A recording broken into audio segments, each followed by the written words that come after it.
Лукашенко вийшов із заявою, зокрема, спростував він брехню Путіна. Сьогодні білоруський диктатор відзначив, що спершу нібито ті підозрювані, яких Путін відправив одразу до українського кордону, виявляється, вони спершу таки рухалися до кордону з Білоруссю, проте щось пішло не так, вони повернули до кордону з Україною, де в них нібито було вікно. Давайте послухаємо, що сказав Лукашенко.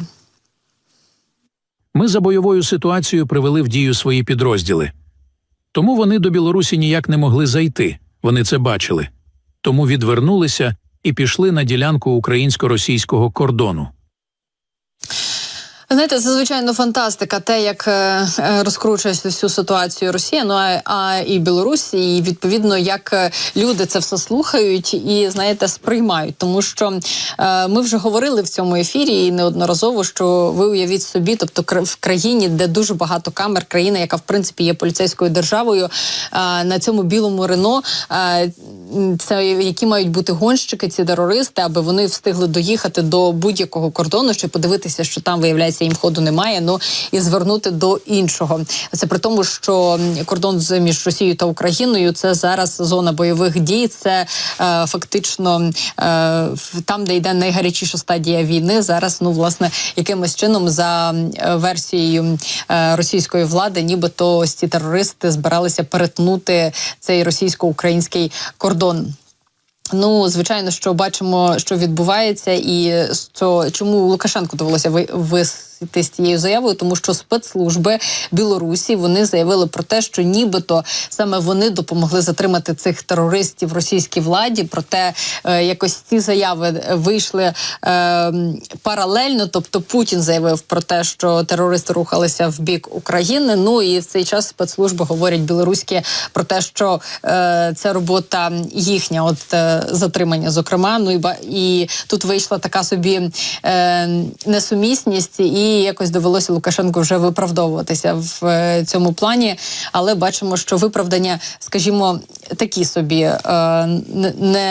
не зовсім аргументовані. Путін потім знову вийшов із заявою, він заявив про те, що дійсно може бути слід ісламської держави, проте ця ісламська держава нібито робила все під керівництвом українських спецслужб. Ви знаєте, вони там говорять вже, що тільки можна, придумується все таке відчуття, що вони придумуються все просто на ходу, якимось чином намагаються придумати виправдання.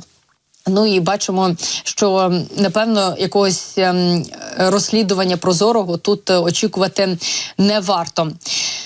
А тим часом зараз посилюються, зокрема, прикордонні заходи на молдовсько-українському кордоні, на кордоні Вінницької області, зокрема, ввели режимні обмеження. Відповідний указ підписав начальник Могилів-Подільського прикордонного загону. Згідно нього, чоловікам віком від 18 до 60 років заборонено наближатися до кордону з Молдовою, що на Вінниччині. Серед аргументів, які наводять на користь цього рішення, це посилення контролю за дотриманням прикордонного режиму, зокрема, запобігання правопорушенням, а також забезпечення проведення заходів національної безпеки та оборони. Заборона розповсюджується на, власне, певні регіони, лише вона діятиме, зокрема, в межах Яршівської, Могилів-Подільської, Ямпільської, Студенянської територіальних громад, Могилів-Подільської та Тульчинського районів Вінницької області. В цих регіонах не можна буде перебувати, зокрема, на березі річки Дністра в населених пунктах, котрі прилягають саме до кордону, поза межами володінь людей, тобто домогосподарств, на відстані менш ніж 30 метрів від води в період з 1 квітня по 30 вересня з 23:00 до 5 години ранку.